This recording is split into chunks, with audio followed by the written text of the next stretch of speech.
Hello and welcome. Welcome to the Daily Soul Bytes show. My name is Bola Abimbola and I am your host.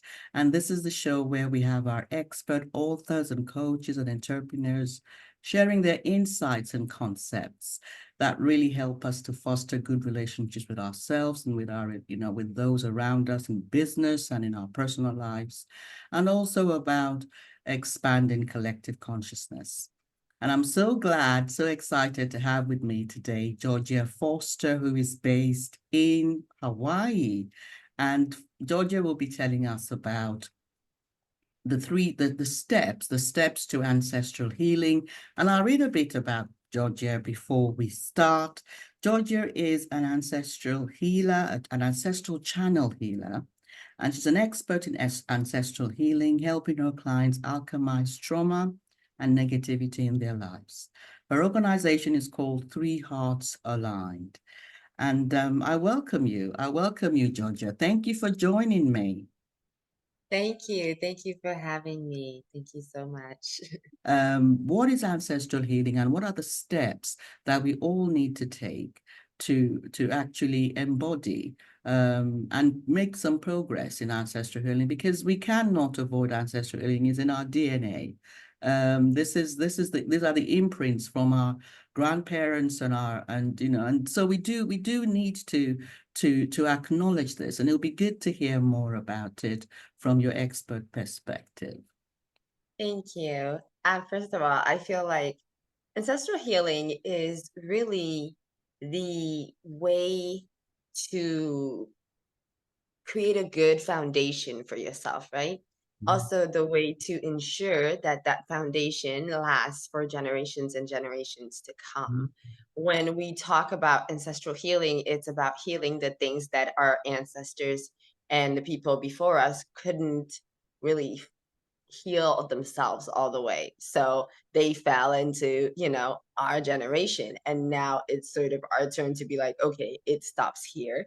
And then be the ones to sort of heal the things and look at the things that, you know, were faulty in their generation. If we are able to sit down and really look at those things and really clear those things and really pivot those things, right? Then it ensures that our line, our generations, our lineage continues to be abundant. So I think it's really important healing. I think it's really holistic healing as well. It covers, a lot of things, because the things that your ancestors thought and the things that you inherited from them, vary. They can be anything from like thoughts about money to like actual skills in a certain aspect of your life.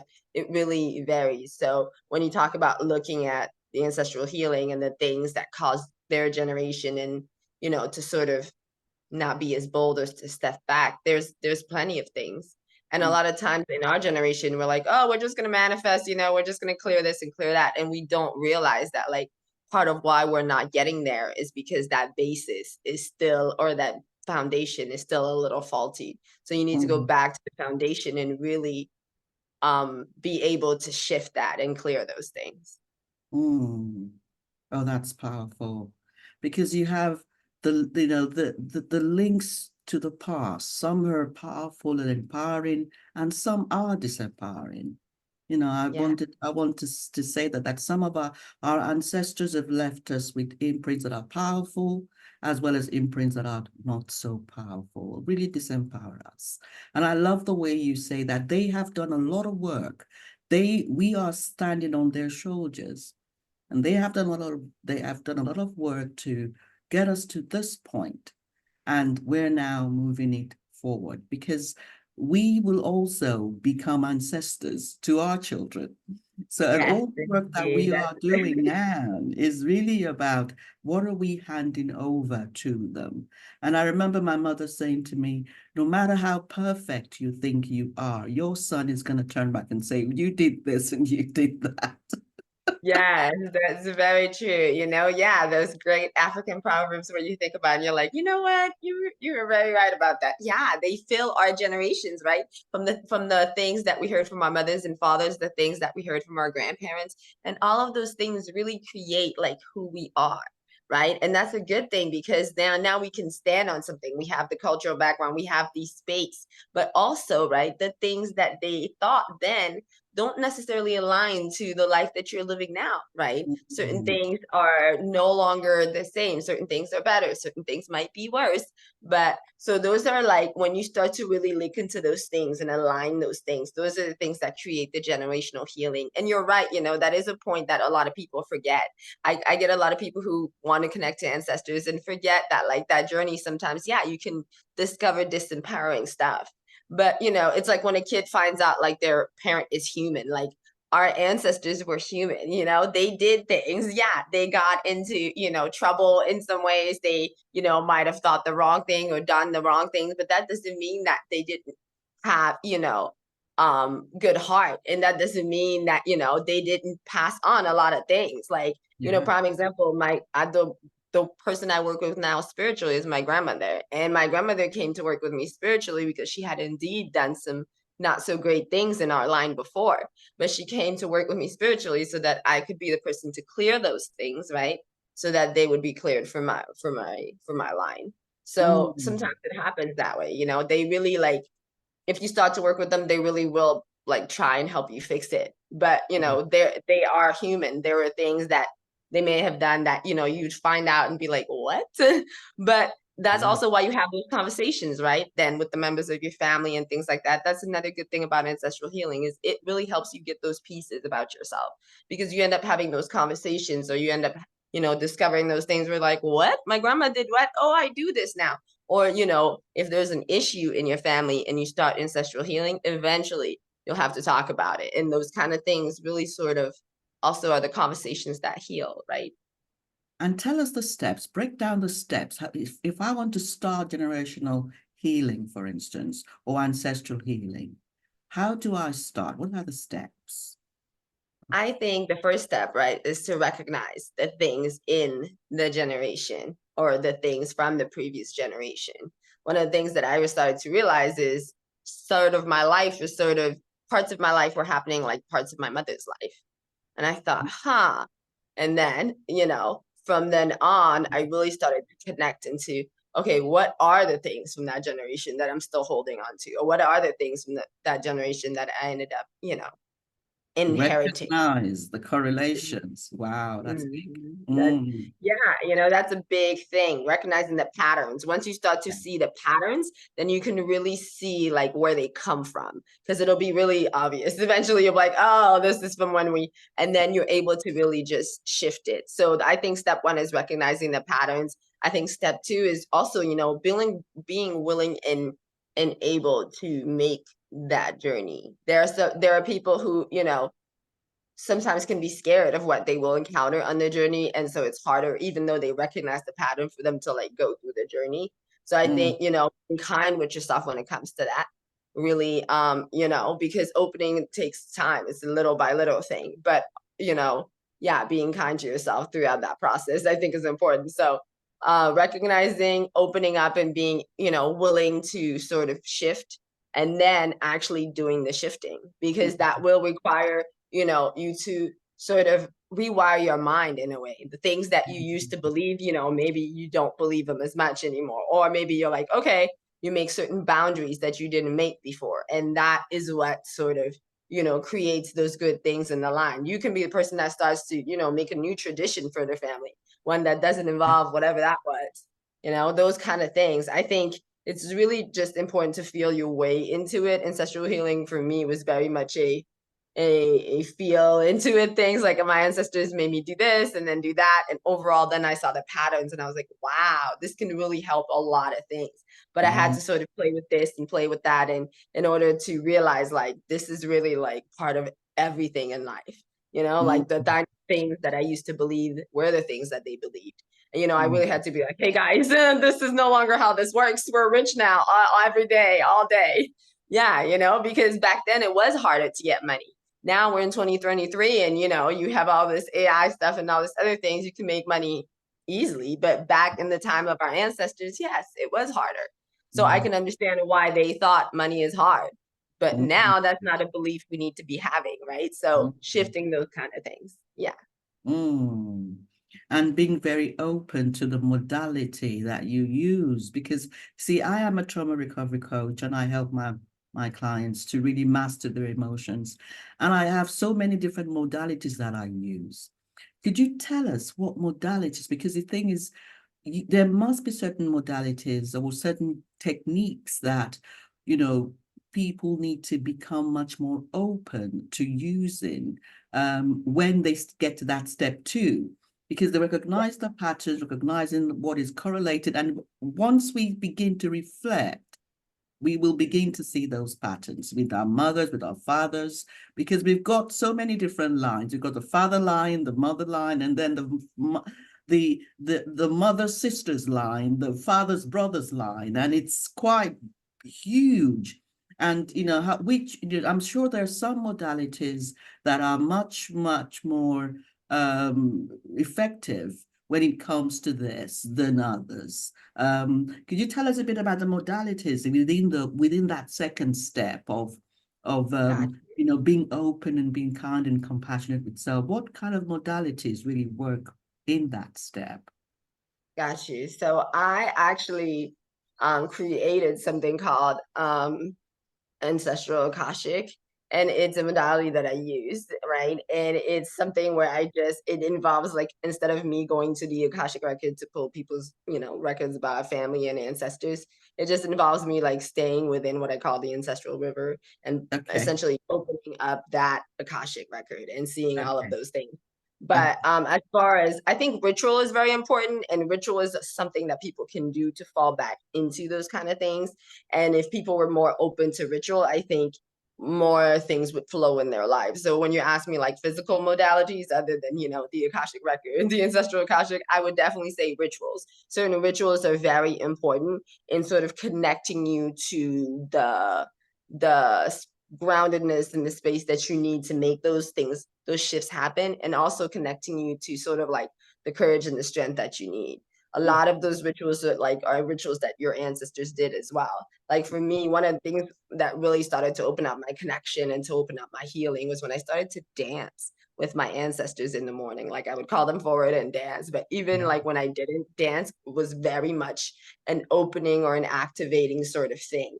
And Mm, then I started to do it ritually, and then it became this whole different thing. So, and that's, because my ancestors danced. That's how my ancestors danced into trance and then like took spirits and things. So that's how they express themselves. So I think rituals, those kind of things need to be people need to be more open to them. If you can get with a ritual, even if it's like ancestral veneration, I do this too, right? If you go lots of places in Africa, you'll see someone open a bottle, pour it out, and say something for the ancestors before they pour themselves a drink. That's ancestral veneration. It, like, literally, they're like, oh, giving some to the ancestors because the ancestors came before us. Doing something like that, but like ritually, also those kind of things sort of help open you up to those connections and those things. But mm, mm. physically, I would definitely say like rituals like dancing, with things like, even something like offering an offering to the land. Our ancestors did a lot of that as Yeah, well, offering to the yeah, land. So those things are the ways that we can connect with them and with the spirits. I think those things really help shift. So if yeah. you're open to sort of trying ritual or doing a certain ritual, I would, and something very basic, because I've had people come to me and be like, I am not doing no voodoo ritual. And I'm just like, what? So basic rituals, right? Mm, Rituals yeah, that are opening and things like that. I think that's a really important part of the, yeah, I don't know if that's a modality per se, but I think being open to those kind of things will open up yeah. different things. I always tell people, like, you want to connect, go and dance, like go outside, do like, talk to the trees. Those kind of things are the Mm. things that open you up to shifting. Oh, that's so powerful. That's so powerful because we are energy beings after all. We are in this physical body, but I believe that we are really spiritual beings, or, on this journey. And when you say do this movements or exercises to connect us to a higher frequency, because that's what happens. That's what happens when we are pouring libation or we are dancing. We are shifted into a higher frequency. And that frequency allows us to then observe and connect with more flow, with more ease, because that's where the physical ego self surrenders all those judgments, those fears, that anxiety, and we're actually able to allow our ancestors a way in. And then that connection allows us to engage with them. And it's a very powerful process, a very powerful process. So I do resonate with that very much. Thank you so much, Georgia. But what brought you to this place? How did you come to a place where you are able to really step into this ancestral healing work? Because I think nothing is by chance, everything is synchronicity. You Yeah, were I born think you're into right. it and then you came out and now you're helping others. So how did Yes. you come to this place? I came to this place, I guess, like from birth. I was always a psychic medium, even in Africa. And in Africa, you can imagine there are certain things you see where you're like, what? But I think over the years, I ended up at one point in time having a certain spell on me. And that particular spell, when it was removed, was really what caused me to start healing because I was like, what? I didn't even know that was a thing. And I really started to like go further down this road. How I ended up with my ancestors is when I was younger, right? I lost my mother. And where I'm from, when you lose your parents, they become like your guardian angels, your ancestors, like your first Yes. ancestors, right? Yes. So I was a little girl in Africa running around doing things I shouldn't be doing. And my mom, like, essentially, I heard her voice and she told me, like, run. And that night when she told me to run, like, she saved my life. But that was the night I realized I can actually hear them. And at first, it was really like scary, right? But the more I went through life, the more sometimes I would hear them. Like, I would hear my grandma or my mother or something. And finally, after my grandmother passed away, because that's how the power comes in our line. It goes from grandma to daughter, and then from daughter to daughter, and so on and so forth. But my mother passed away early. So when my grandmother passed away, I think is really what shifted it. I started to be able to really like see her and talk to her more. And when I saw her, I was like, what are we doing? And that's sort of how I got led into this bit by bit. But I Mm. think I was always going to come here because of the life that I led. I led a kind of life where I really was looking for healing. You know, I had a kid very young. And by the time I was like, I don't know, 28, I was like just tired and over it. You know, I had Mhm. died before. I had had so much trauma that I just wasn't really connecting to a lot of things. And that's sort of when this spell sort of kicked up. But right when like it kicked up, I realized I still wanted to live, right? So I fought and like after a year, like it finally like went away and I felt a lot better and I was like, oh no, like if other people feel like that, like they need help. And then as I was healing, someone told me like, hey, you know, you can do this, like you can help them. And so I just started to little by little get more, you know, training and also like really sort of follow more of the synchronicities and the things that were happening to me. And yeah, you know, little by little, I started sharing, and that's how I got here. But I think, you know, being a natural psychic medium, like from the time I was born and not really shutting that down helped. I think being able to, you know, essentially go through that experience of fighting something spiritual and being able to like overcome it, that also brought me a lot of awareness, right? And of discernment of certain things, which is really important. And because that's what I didn't have before was the discernment. I had all this power and no discernment. And what happened with the ancestors and the things is I started to get the discernment. I started to see, right? I started to more clarity. And yeah, that's how I ended up here. And honestly, I love it here, you know, because when people really do connect with their ancestors, it's something that shifts their lives like so drastically that it's like so beautiful to see, you know. Mhm. Like I'm grateful to be here. Wow, wow. I love what you said about your parents passing and them being guides to you. Because I also have that belief that my father and my mother, both of them have passed, are with me. And I always say, I'm a mother now.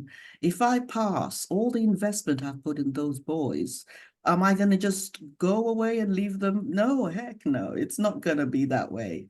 We cannot leave behind those that we have loved as spirit beings. They are with us. And I love that you had the discernment to pick up on those on the guides, and when your mother asked you to run, you heard her. That is so powerful.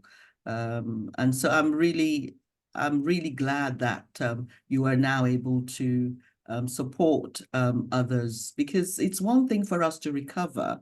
It's another thing for us to become helpers and support others to do the work. So what do you, if someone were to come to you, what do you I mean, you already mentioned that you have you have those modalities. Do you do it in an hour, or do you do it in 3 hours, or how would it work? It really depends on the amount of work needed, right? For a session of mine normally is 90 minutes, but I will like probably go over to like 120 sometimes, but because it really depends on how much work there is to be done. I can, if it's just like an activation or an attunement, yeah, that can be done in, 30 to 45, 60 minutes. But if it's, I'm actually like, if we're healing and clearing and doing that kind of connecting, if I'm becoming a channel at the time, things like that, then I prefer that it go on for a little longer, because then I can get all the information and I can also like sort of shut it down properly.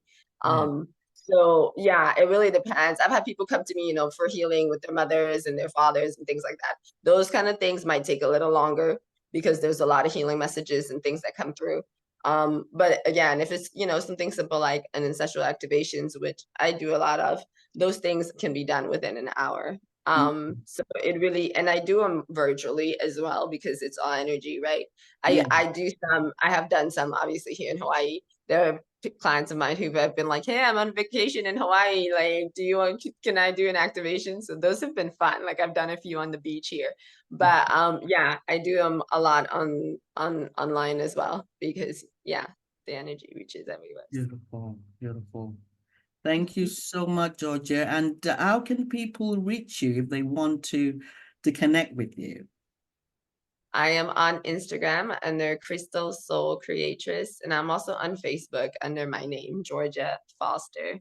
And yeah, both of those pages have links for my bookings. Mm. And yeah, you'll also probably see like lots of pictures of the beach.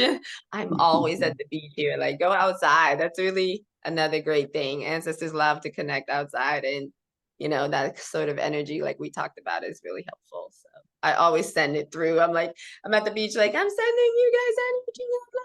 Yeah. I love that. Thank you so much for joining me today, Thank Georgia. you so much for having me. This was an honor. Thank you. Brilliant. And I look forward to connecting with our viewers and listeners. And I do want to again talk about this book, this Daily Soul Bites book, which is now anywhere online where books are sold. It's really sharing the 31 nuggets of inspiration to really raise self-awareness and self-acceptance within us, so that we can really begin to soar and master our emotions and live our best outcomes. And I look forward to connecting with everybody again soon, and see you on the next episode of Daily Soul Bites Show. Bye bye.